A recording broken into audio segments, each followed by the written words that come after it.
Oke, video kali ini saya akan membahas kelebihan dan kekurangan Honda CBR 600RR 2009. Sebelumnya saya sudah bahas review lengkap motor ini. Bagi kalian yang belum menontonnya, bisa tonton videonya melalui link di deskripsi sebelum atau sesudah video ini ya. Dan ini berdasarkan impresi saya sebagai pengguna motor 150cc. Bagaimana ulasan saya tentang motor ini? Simak videonya sampai selesai. Saya akan bahas dulu untuk kelebihan.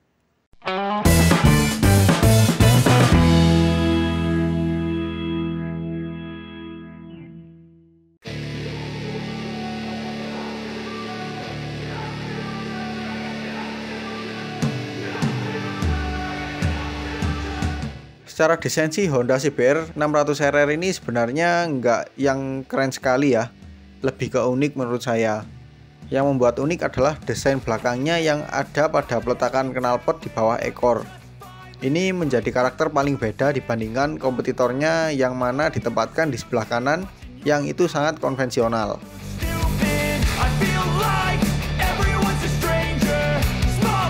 Untuk mesin Honda CBR 600RR ini meskipun dibandingkan kompetitornya biasa saja, tapi untuk saya pengguna motor 150cc pakai motor 600cc ya tetap saja mesin idaman.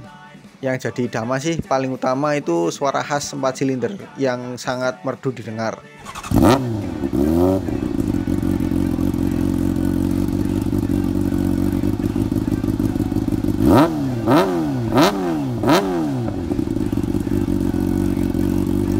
Lalu getaran mesin 4 silinder juga sangat halus.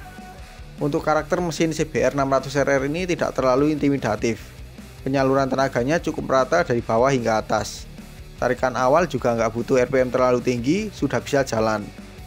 Dan kalau tidak salah torsi motor ini tergolong paling tinggi dibandingkan kompetitornya. Ya meskipun tenaga atasnya tergolong terendah di kelasnya, tapi ya untuk dipakai di jalan raya sih sudah sangat lebih dari cukup. Namun susah juga ya merasakan tenaga atasnya kalau di jalan raya, sangat beresiko. Cocoknya sih coba tenaga atas ya di sirkuit.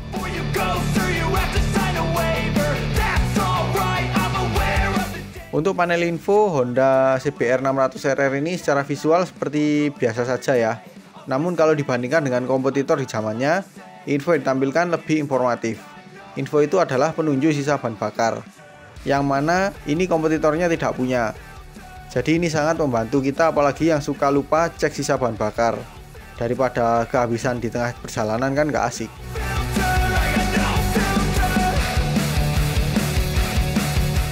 Dimensi Honda CBR 600RR ini memang cukup besar. Tapi yang mengejutkan di sini adalah beratnya. Motor ini beratnya nggak sampai 190 kg. Tepatnya 186 kg. Sangat ringan kalau dibandingkan kompetitornya. Ini kalau saya sejajarkan beratnya mirip dengan dua motor yang pernah saya review, yaitu Kawasaki ZX25R dan Yamaha MT-07. Dan dibandingkan dengan Sport 250cc 2 silinder juga nggak terlalu jauh selisihnya. Mungkin beda sekitar 20 kilo. Jadi cocoklah untuk kalian yang baru naik kelas dari 250cc ke 600cc.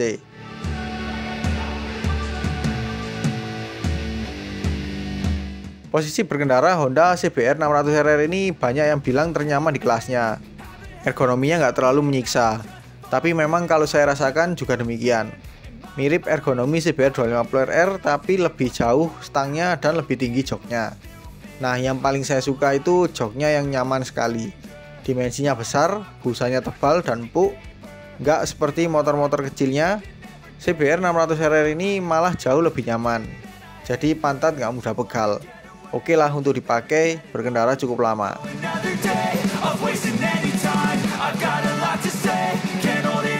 Untuk posisi penumpang di Honda CBR 600RR ini sebenarnya umum ya untuk sebuah motor sport. Posisinya cukup tinggi. Yang spesial di sini adalah dimensi joknya yang lebar, sangat memadai dan mampu menopang pantat dengan baik. Bahkan untuk saya masih ada sisa jok di belakang, jadi lebih leluasa bergeser. Ya meskipun busanya nggak setebal jok pengendara, tapi oke lah untuk sebuah jok penumpang.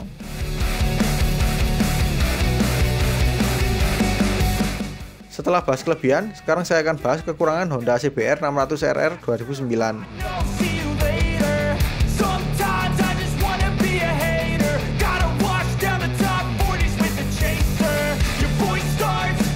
Untuk desain tadi saya sudah bahas ya, untuk kelebihannya itu unik di bagian belakang.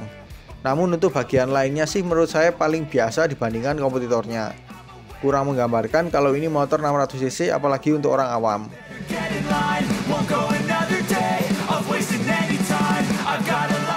Mesin Honda CBR 600RR ini selain punya kelebihan juga ada kekurangan. Kekurangan pertama sih konsumsi bahan bakar ya. Mungkin untuk kalian yang sudah terbiasa pakai motor cc besar akan berpendapat wajar ya. Tapi untuk saya yang terbiasa pakai 150cc, pakai motor 600cc ya kaget sih. Saya pakai satu hari motor ini ke beberapa tempat yang nggak terlalu jauh, menghabiskan setengah isi tangki. Dan ketika saya isi full lagi pakai bahan bakar oktan 95, habis Rp150.000. Bisa dibilang sih borosnya 4 kali lipat motor 150cc. Kemudian setelah konsumsi bahan bakar adalah panas mesin. Kalau kita pakai motor ini di kemacetan atau jalan di kecepatan terlalu rendah, panas mesin akan lebih terasa bahkan sampai ke paha. Tapi kembali lagi ya, bagi pengguna motor 600cc berpendapat kalau CBR 600RR ini termasuk yang nggak cepat panas. Namun tetap bagi saya ya panas. Kalau panasnya sudah sampai paha, kita harus memposisikan kaki lebih melebar atau membuka. Kalau ditempelkan ke bodi atau tangki akan makin terasa panasnya.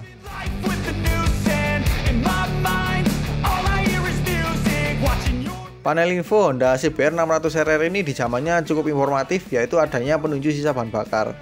Yang menurut saya sebuah kekurangan adalah desain panelnya yang untuk zaman sekarang terkesan terlalu biasa dan lebih kental aura motor zaman dulu.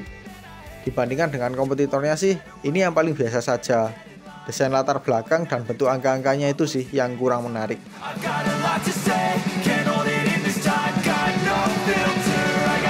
Tangki bahan bakar Honda CBR 600RR ini di bagian lapisan luarnya dilapisi cover plastik. Ini juga sama dengan kakaknya yaitu CBR 1000RR. Sebenarnya penggunaan cover plastik ada kelebihan dan kekurangannya. Kelebihannya sih kalau misal terjadi kecelakaan nggak langsung mengenai tangki aslinya, jadi meminimalisir kebocoran. Namun kekurangannya jadi terkesan kosong, kesannya jadi kurang mewah aja sih.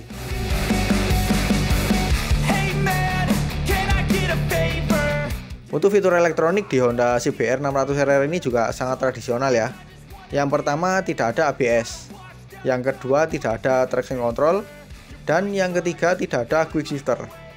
Yang paling disayangkan sih nggak ada ABS, karena cukup mengkhawatirkan juga mengingat motor ini sangat bertenaga dan kencang.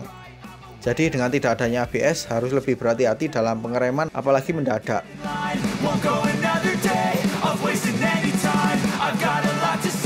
Bicara perawatan, Honda CBR 600RR ini bisa dibilang gampang-gampang susah. Apalagi kalau melakukan perawatan di bengkel resmi. Karena nggak semua bengkel Honda, bahkan yang terbesar di daerah pun nggak selalu bisa langsung dilakukan.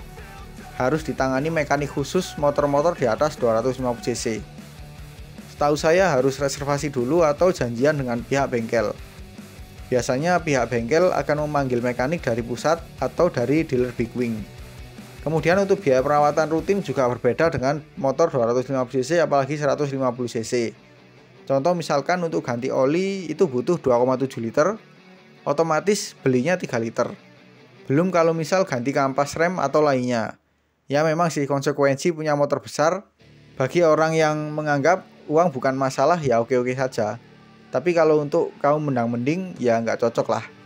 Lalu misalkan seperti saya yang biasa servis motor 150cc kemudian servis motor 600cc ya pasti akan kaget. Mungkin akan menghabiskan 4 kali lipat biaya.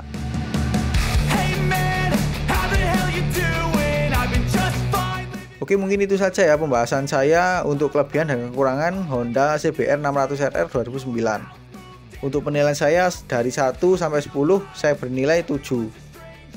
Terima kasih pada Mas Arkan ya yang sudah meminjamkan motornya untuk saya review. Sekian dulu video kali ini. Kalau suka dengan video ini jangan lupa di like. Apabila ada pertanyaan, kritik, atau saran, silahkan komen di bawah. Share juga ke sosial media kalian apabila video ini bermanfaat. Jangan lupa subscribe untuk mengikuti video-video terbaru dari saya. Nyalakan juga tombol loncengnya untuk mendapatkan notifikasi video terbaru dari saya. Follow juga Instagram dan TikTok saya di @mojovibi. Terima kasih telah menonton dan sampai jumpa di video selanjutnya.